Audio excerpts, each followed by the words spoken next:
The Mike Wagner Show is powered by Sonic Web Studios. Hi, this is Mia Mosinzia, also known as Mia No Time for Love. Check out my latest book, Missing, available in print and ebook formats on Amazon. It's now time for the Mike Wagner Show, powered by Sonic Web Studios. Visit online at sonicwebstudios.com for all your needs. The Mike Wagner Show can be heard on Spreaker, Spotify, iHeartradio, YouTube, iTunes, Anchor FM, Radio Public, and the MikeWagnerShow.com. Mike brings you great guests and interesting people from all across the globe. So sit back, relax, and enjoy another great episode of the Mike Wagner Show.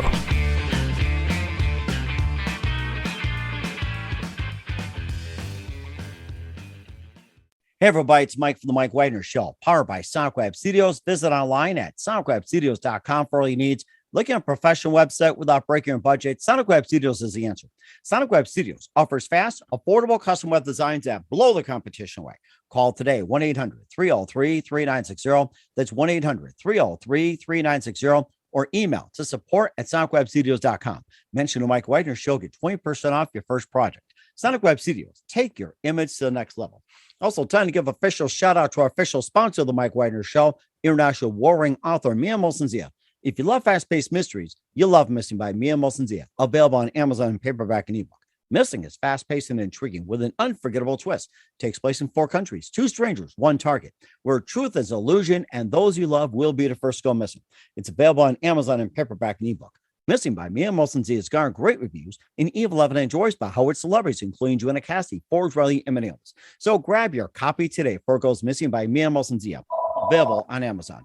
Also, check out the Mike Wagner Show at themikewagnershow.com and over 30 podcast platforms, including Facebook, SoundCloud, Spreaker, Spotify, and iHeartradio. Also, Anchor FM, iTunes, Google Play, Amazon, Audible, Apple Music, and coming soon to HamiltonRadio.net and other networks coming. Stay tuned to the Mike Wagner Show for more details. Don't forget to take the Mike Wagner Show with you on any mobile device. Subscribe to the Mike Wagner Show on the YouTube channel. Follow the Mike Wagner Show on Instagram and Twitter today. And for great gift ideas, go to Amazon.com and check out the Mike Wagner Show podcast. T-shirts, pop sockets, throw pillows, tote bags, hoodies, makes great gifts 24/7. Go to Amazon.com, check out the Mike Wagner Show podcast. And for more great gift ideas, go to Amazon.com/Mia Mosinzia for great books like Missing, Once, and Wrinkles. Also T-shirts, pop sockets, hoodies, phone cases, and more. Amazon.com/Mia Mosinzia. Check it out today. Also support the Mike Wagner Show on Anchor FM, PayPal, themikewagnershow.com. You can buy me a coffee at buymeacoffee.com at the Mike Wagner Show. Make sure you do so today. We're here with a terrific lady who is a licensed marriage and family therapist and international relationship expert and media spokesperson on narcissism and codependency. And she's author of a few books. We'll be talking about her latest in just a minute. She's counseled individual and couples for over 30 years and coaches internationally. And her new book is a transformable and relatable book that basically helps you understand and improve your relationship, and also includes a step-by-step program with scripts to confront abuse and make sure your needs are met, and also discover signs of a narcissist, and also identify, understand, and regain control as well. Her book is called Dating, Loving, and Leaving a Narcissist. We'll talk about that. Live, ladies and gentlemen, from the Plus Studios in beautiful Santa Monica, California, the amazing, multi-talented, licensed marriage and family therapist, international relationship expert, and author of the book Dating, Loving, and Leaving a Narcissist, Darlene Lancer. Darlene, good morning, good afternoon, good evening. Thanks for joining us today. Oh, thank you so much for asking me to be on your show. It's a pleasure. Well, it's great to have you on board as well, too. So you're a licensed marriage and family therapist and an international relationship expert and media spokesperson on narcissism and codependency. You counseled individuals and couples over 30 years, and you also coach internationally. Your new book is a transformable and relatable book that helps you understand and improve your relationship. And it's called Dating, Loving, and Leaving a Narcissist. We'll also talk about a couple of our books as well, too. And before we get into all that, Darlene, tell us how you first got started. Excuse me, what? Tell us how you first got started. Oh, how I got started. Okay. Well, I started off being an attorney, actually. And I did that. I was an entertainment an attorney for like over 15 years. Before that, I did criminal law. And I wasn't happy at it. And eventually I got back to what I was supposed to be doing, which was wanting to be a therapist. And I also wanted to be an author, but that was kind of in the back of my mind. Mostly I wanted to be a shrink starting when I was a kid. Mm-hmm. And I got a little sidetracked. And then when I got back on track, I started writing blogs. And eventually Wiley Publishing asked me to write Codependency for Dummies. And that came out in 2012. And then Hazelden Foundation, which deals a lot with addiction, they read that book and they thought, we want you to write a book on shame. So I wrote that book that came out a few years later. And meanwhile, I wrote a lot of my own books that I published on self-esteem, how to be assertive, how to overcome guilt, how to overcome perfectionism. All my books are work can use them to improve themselves. And I had so much interest in narcissism in social media, and the clients were coming to me because of their codependency, and they were in a relationship with a narcissist, that I wrote a book dealing with a narcissist 7 years ago. And that was very popular. And there's a lot of new research since then. And I've learned more about it. And I wanted to expand that into a paperback. A lot of people ask for a paperback. So then I wrote this book just this past year. And I expanded it to not just being in a relationship, but dating someone and then how to leave the relationship. So it's a much broader coverage of the topic and deeper in terms of research, and has a lot of exercises to improve yourself in the relationship. And that just is going to be released on Monday. How'd you first precisely got interested in the subject of narcissism? Well, it was, first of all, I have a narcissist in my family. Oh. So that was always an interest of mine. And then it started when people started coming to me and they were in relationships with narcissists, because I hadn't written about it before. And so then there was so much interest from my followers in social media that I did more research and I wrote this book on it, dealing with a narcissist. And a lot of the things that apply to being in a relationship with an addict, which I was familiar with, and this is common with codependency, really apply to any abusive relationship and with a narcissist too. So, and most of the people in relationships with a narcissist are codependent. So it overlaps, it dovetails, and now I have expertise in both. And so I look at it from both sides. Mm-hmm. And what are the signs of a narcissist? Okay. Well, a lot of people throw that word around and they say, oh, that person's so narcissistic, or they're so selfish, or they're taking pictures of themselves, or they want to be the center of attention, and they're so narcissistic. Well, there's more involved to having NPD, narcissistic personality disorder, than those traits. So you can have narcissistic traits. You can have a lot of them, but be what's called subclinical. So you not officially have the disorder, but to be diagnosed with NPD, you have to have a lack of empathy. So you don't have empathy for other people's feelings. And narcissists project a lot. So they don't really see you as separate from themselves. They don't realize that you are a person with individual feelings and needs that are unlike themselves. So, and they're very in it for themselves. They're selfish. They think about relationships in terms of transactions. So they want to get the most and invest the least. Like, what kind of the best deal I can get. Mm-hmm. So they're usually, and they also think that they're better than other people. So that's the arrogance. But underneath is a lot of shame. But you wouldn't see that. They think their self-esteem is very high because they think highly of themselves, but they need constant reinforcement that they're okay and that they're liked and they're admired and that they're great. They have a lot of sense of grandiosity, and they like to be in the best restaurant, wearing the best clothes. They'll brag that they went to the best school and they drive the the most desirable car. So they want to associate with high status people, high status institutions. And it's all to compensate for not feeling enough inside. And I also wrote a book about shame, which I mentioned. So shame underlies both codependency and narcissism. And that's what they share in common, is this sense of shame underneath. But the behavior is different. So a codependent they may not be conscious of the shame, but they'll feel like they're just not good enough. And they'll feel like they have to compensate. They blame themselves a lot. They're victims of abuse because they take it in as like true about themselves, can't stand up for themselves. And a narcissist is kind of the mirror opposite. So they think they're better than everybody else. They may also, you asked about the traits, have a sense of entitlement. So they feel like they're special. They shouldn't have to wait in line.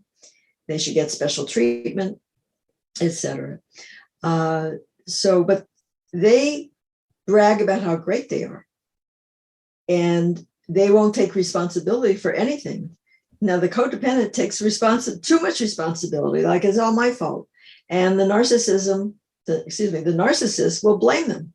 So it kind of fits, as the narcissist blames, the codependent accepts the blame. But underneath, there's both shame. So it's like a seesaw, one's a high and one's low, but you could flip it. And then that's what my book is really about. It's like how to empower people around the narcissist and how to raise your self-esteem and level the playing field. And if you get really confident, you'll start to see that the narcissist starts to get very insecure and very needy, and the whole relationship changes. Mm-hmm. And is it possible to change a narcissist as well, too? And if so, how long will it take? Does it depend upon a person? How quickly it can be cured? Does it just takes time? Or let me point out that, first of all, it exists on a continuum. So there's mild narcissism, and then you have extreme cases where they call it malignant narcissism, where they act maliciously, they may break laws, very immoral activity or illegal activity. The more they tend to look like sociopathic qualities, the more malignant, and also the more aggressive a person is, the more severe the narcissism. So like sometimes they'll be physically violent, but not all narcissists are violent. So it's not across the board. In terms of change, usually it takes years of therapy. Most narcissists don't want to go to therapy because, as I said, they don't want any responsibility because of their shame. They go to therapy and they start looking at themselves and they run. They don't want to see anything, any weaknesses or any flaws in themselves. They want to be perfect.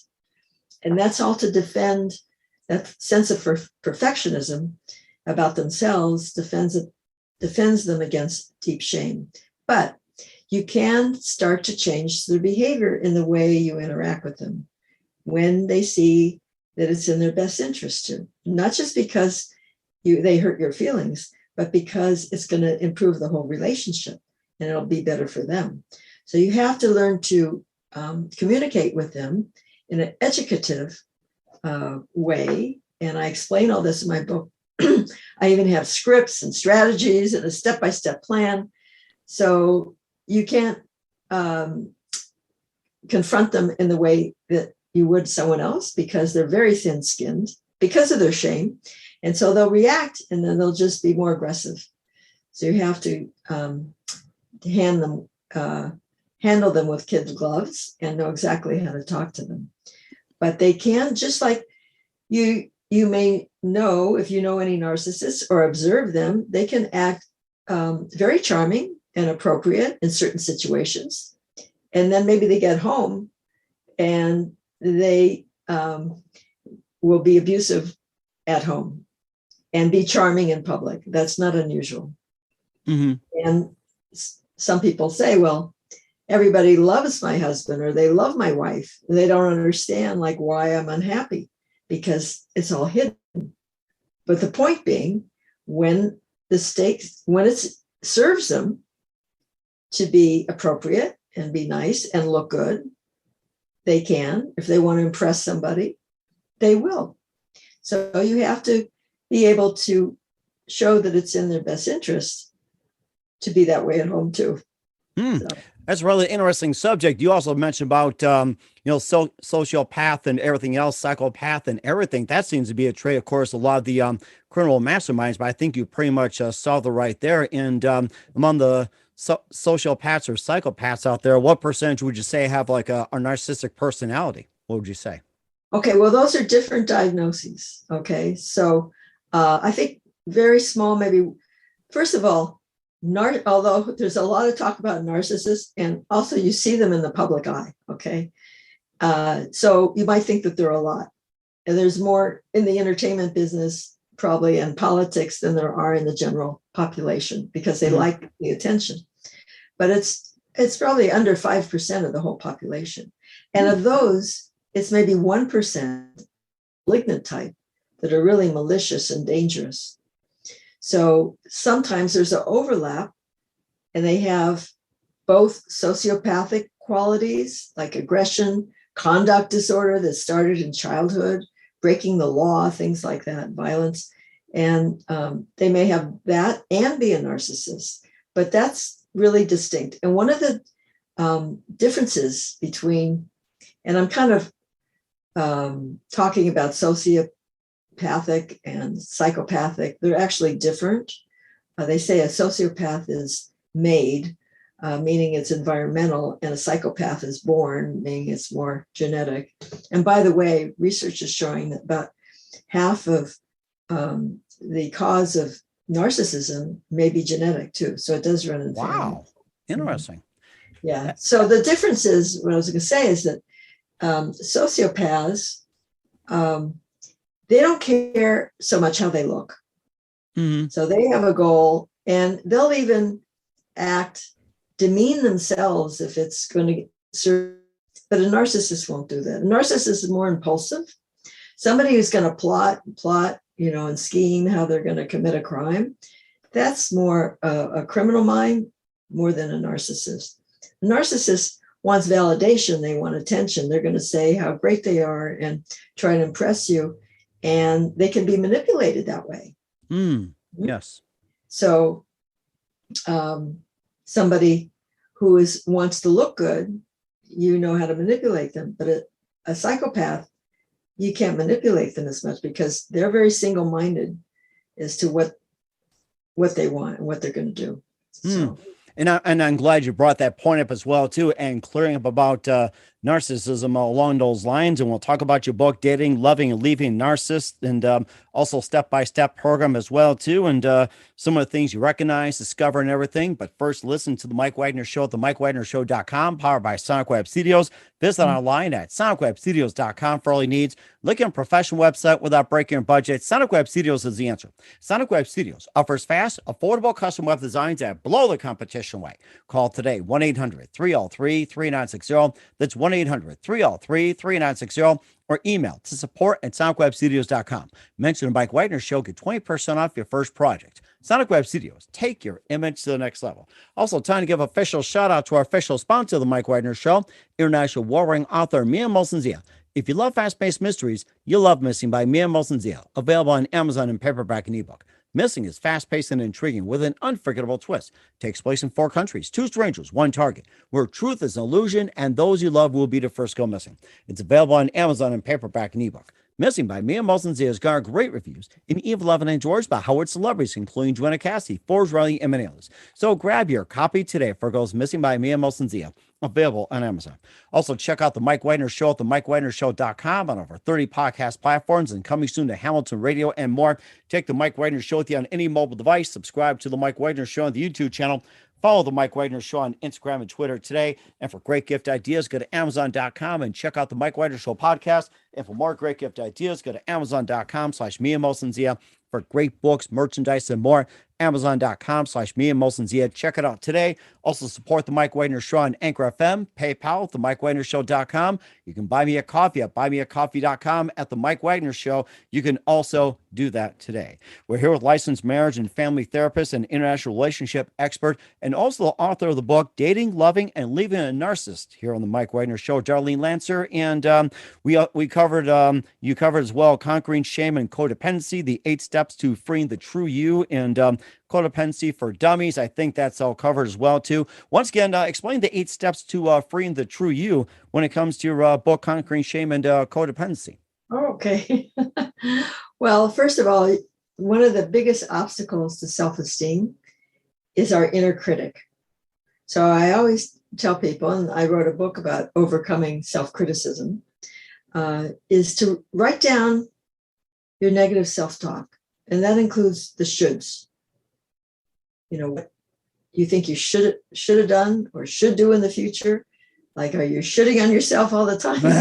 What coulda, shoulda, yeah. And you call yourself names, that was so dumb, or I'm lazy, what's wrong with me? Why did I do that? That's all self-shaming. Okay? And, the other things is like overcoming guilt. Are you carrying around guilt from your past? And finding out, I have a book right here. Oh, yes, that's right. Yeah.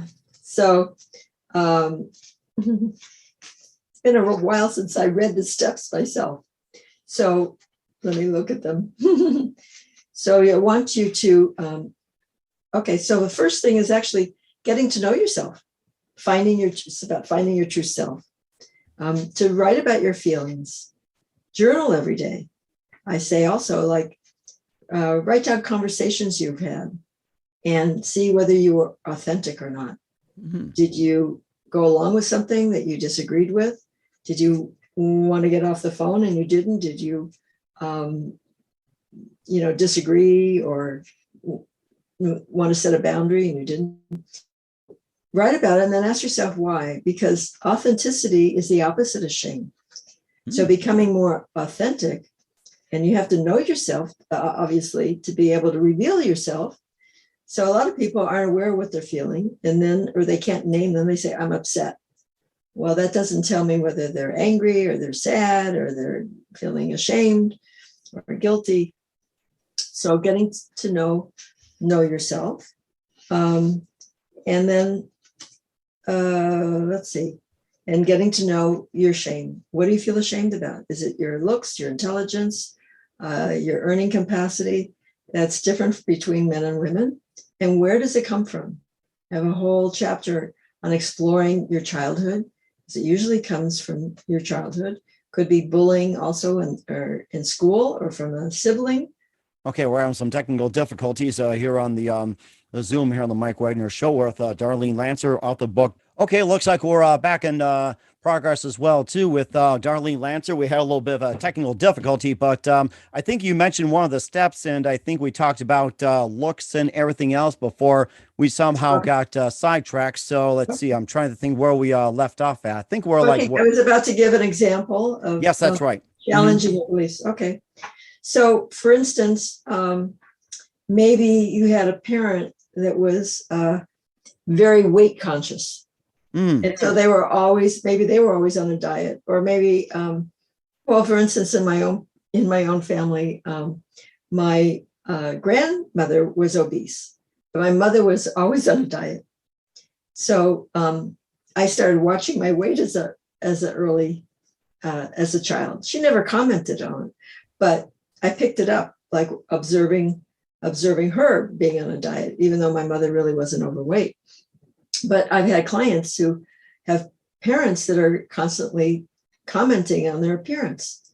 Oh my. So to understand that that's your parents' issue, it's not yours. Mm-hmm. There could be, even I've had couples where, let's say the husband, the male is very obsessed about his appearance. And so he's nagging his wife all the time, and her weight is normal, but she's not thin enough because it's his issue.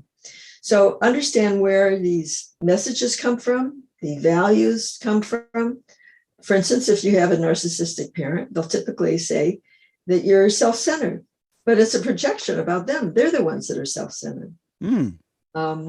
So shame gets carried down from generations too. So there might be criminality or adultery or addiction or something, mental illness in the family, and the family tries to cover that up.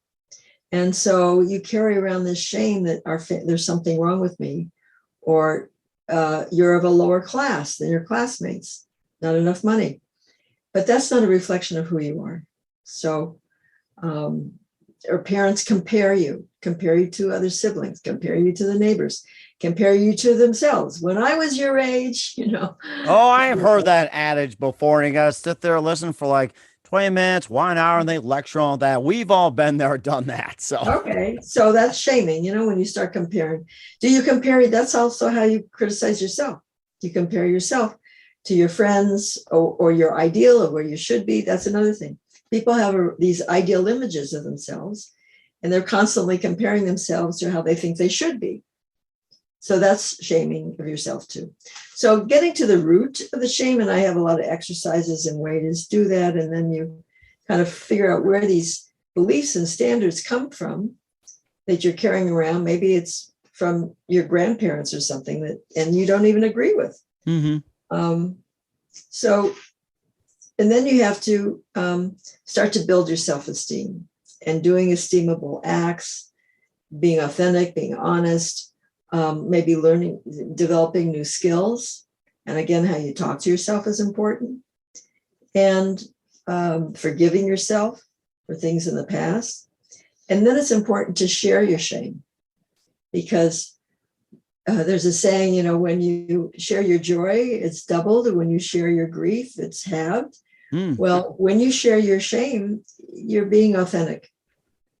And then it reduces it. So the thing about shame is you think the worst part of it, unlike guilt, is that I'm uniquely defective. So it's a feeling of alienation from the human race. There's something wrong with me that other people can see, or that I'm uniquely defective. So when you share it with someone, they say, oh yeah, I've thought that, or I felt that, or yeah, I can understand that. It just can evaporate, years of feeling shame. That's one thing that's great about group process and 12-step groups, where you can share vulnerable feelings and you can feel better about it. Also sharing with a therapist that can say, well, there's no reason for you to feel shame about that, and here's why. And so sharing your secrets, that is healing. So that's something. And then you have to learn to love yourself and accept yourself, because none of us are perfect. So even with flaws that we have, being able to say, yeah, I do that. Sometimes I do this, and sometimes I do. Sometimes I'm selfish, and sometimes I'm can be angry or hurt someone's feelings, and it's not a disaster. Sometimes I feel lazy. Sometimes I'm forgetful. And accept yourself. And that's really interesting too. Like with some of the 8 steps, we encourage everybody to check out the book, Conquering Shame and Codependency: 8 Steps to Freeing the True You. And let's talk about your book, Dating, Loving, and Leaving a Narcissist. And of course, how you discover diagnosis, type and deep motivations, recognize the warnings and everything, and maybe just some of the pointers, what to look up for, what to recognize, and also has a step-by-step program. More about the book. Okay, so first you have to understand who you're dealing with. So you really have to understand the way a narcissist thinks, because a narcissist will prioritize power, because that's the most important defense, and to not feel ashamed. They want to be on top and have power, and they will sacrifice the relationship to get it. Their partners usually have the opposite agenda. They will prioritize the relationship and sacrifice themselves to keep it. So you have different motivations. And as I said, a narcissist can't empathize. A lot of people think, well, he should know what I'm feeling. He should, be able to understand that hurts me, but no, they don't. You can't expect them to read your mind or her. And the narcissists are typically disagreeable in their personality. That's a personality trait. Some traits are inherited, and they don't mind mixing things up, and if they can get what they want, and they may want to put you on the defensive in order to have power over you. So you have to do the opposite. Your inclination may be to not make waves and go along to get along. But a narcissist is interested in getting ahead. They don't care about getting along. They don't mind the conflict. So their partners hate conflict, and narcissists love conflict because then they can have a chance to be on top. They always are looking to be one up on someone else. So you have to kind of understand them and where they're coming from. That's the first thing. And then one of the next things you have to do is detach, because when you react to them, you give away your power. So typically doing what comes naturally is to go appease someone, try to, pacify them, keep the peace, or explain yourself or defend yourself. When you defend yourself, what are you doing? You're telling the other person they have a right to judge you. No, I didn't mean that. I meant this. No, this, you're understanding my intention. You go all through all this explanation. You're giving them the right to judge you. So you're putting your self-esteem in someone else's hand and making excuses for yourself. They're not really interested in your explanation. Actually, to a narcissist, often the facts get in the way.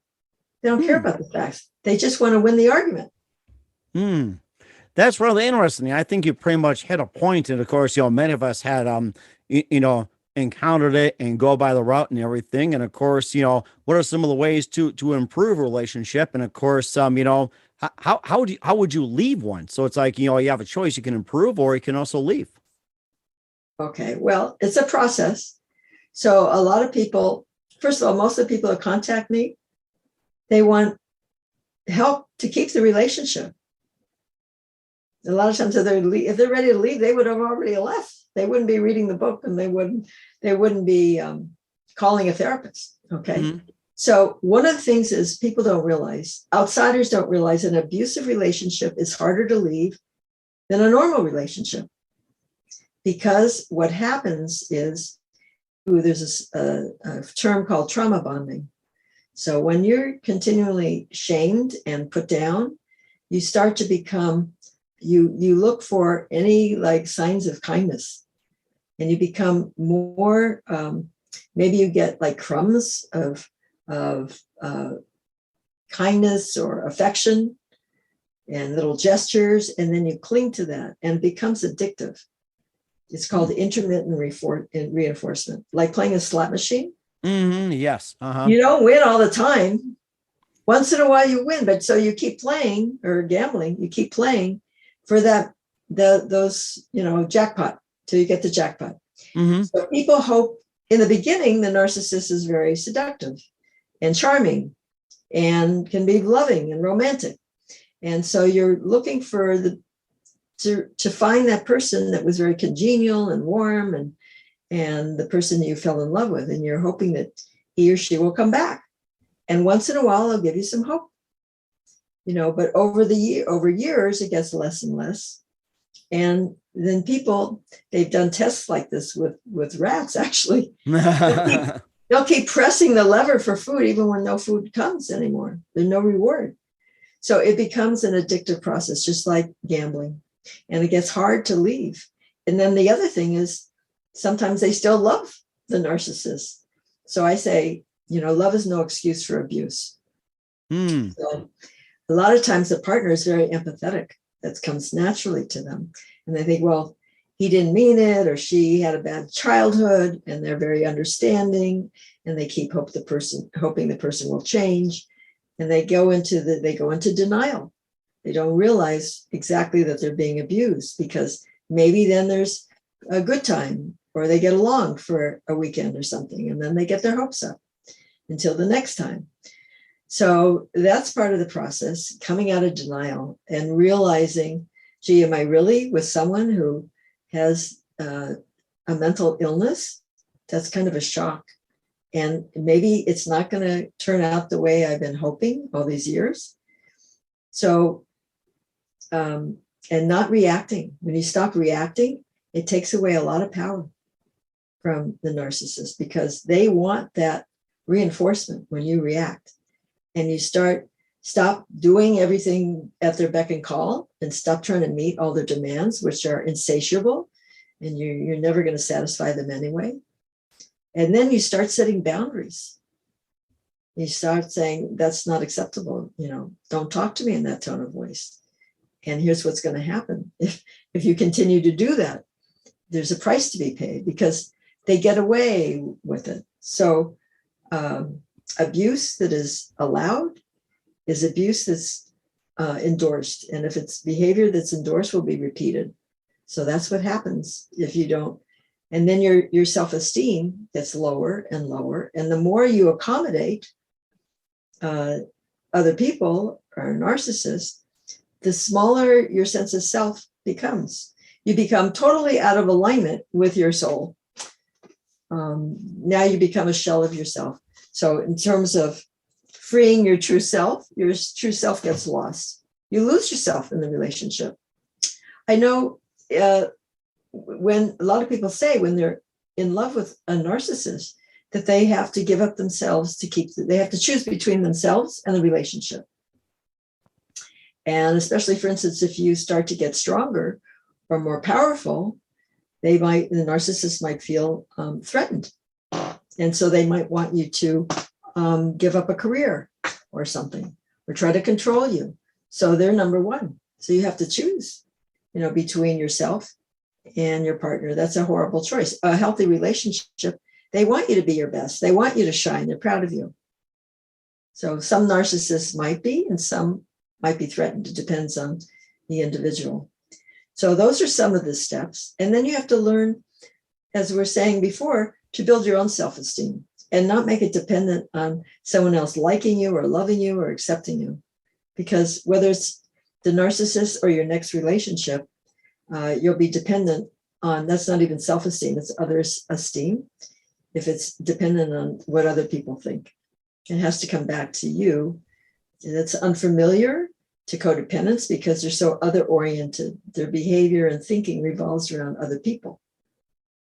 Similar to a narcissist. But so it has to come from within and start to accept yourself and love yourself. And this will make you stronger. And then you're more in a position, you asked me about leaving. So when you get to that point, the relationship will likely improve. And if it doesn't, you're stronger now, because a lot of people, their self-esteem is so damaged, or they're afraid of the reaction or the repercussions from leaving the narcissist, that just like they're afraid to set boundaries, well, leaving is a huge boundary. So you have to build up slowly, baby steps, I always say, to set small boundaries and consequences too. And then before you're ready to take the bigger step to actually leave the relationship. And sometimes, ideally you'll leave because you're so happy that you don't need that relationship anymore, or the relationship will improve. And that happens with clients too. Relationship improves and they're happy with the relationship. So. That's rather interesting as well, too. And this came to mind as well, too. Does gaslighting play part in narcissism? That's been the big subject lately, gaslighting. That's right. It's very topical. And I have a blog on my website about gaslighting and section in the book on it, too. And so, as I said, pretty much for many narcissists, they don't all gaslight, and some people gaslight and they're not narcissists. So it's just one kind of behavior. The facts get in the way. Okay. So if they want to do what they want and they don't want to be criticized, they'll deny it, or they'll maybe try to manipulate you to undermine you with lies, or saying, you don't know, you're starting to lose your memory, say all kinds of things like that to make you doubt yourself. That's really what gaslighting is. It's not a simple denial, like, no, I never flirted with that person. It's a bigger scheme than that. It's really to undermine your sense of your own mind and make you really doubt yourself. That's what gaslighting is, and it can be very damaging. Okay. Well, we're learning about that as well, too, about narcissism as well, too. And where can we find all your books at Dating, Loving, and Leaving a Narcissist, and more as well? I'm learning a lot about this as well, too. Okay. Well, it'll be for sale on Amazon and some other outlets starting on Monday, but you can pre-order it on my website, whatiscodependency.com. If you forget that, you can just Google my name. I have a website, darlenelancer.com, and you can pre-order it there. If you just want the Kindle version, you can pre-order that now, but the paperback won't ship until Monday. So it's also on Monday. You can also get it at other devices. You can get it at Smashwords, but all the links to all of that is on my website, whatiscodependency.com.